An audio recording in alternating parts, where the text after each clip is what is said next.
I just read Martha Freeman's new book. It is called The Case of the Diamond Dog Collar. It is hilarious. Martha Freeman is my favorite author. Well, big whoops for you. Personally, I do not care about Martha Freeman books. I am a very serious person. I only read about politics.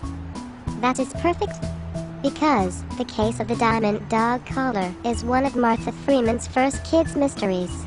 The stories take place in a White House.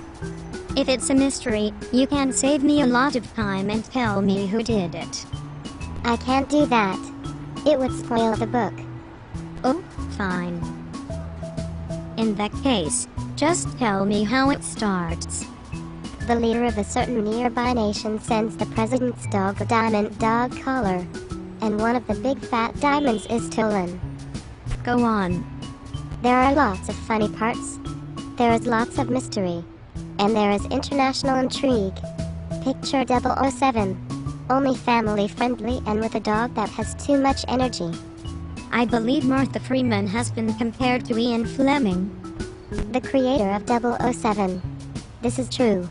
It was Martha Freeman herself who made the comparison. But what are the critics saying? Thumbs up. Kirkus called it a gem, just right for budding detectives and politicians alike. I will find time to read this Martha Freeman book, The Case of the Diamond Dog Collar. I will fit it in between sweeping cinders from the fireplace and performing calculus. Just promise me one thing. What is that? Do not tell me who did it. I do not want the book to be spoiled.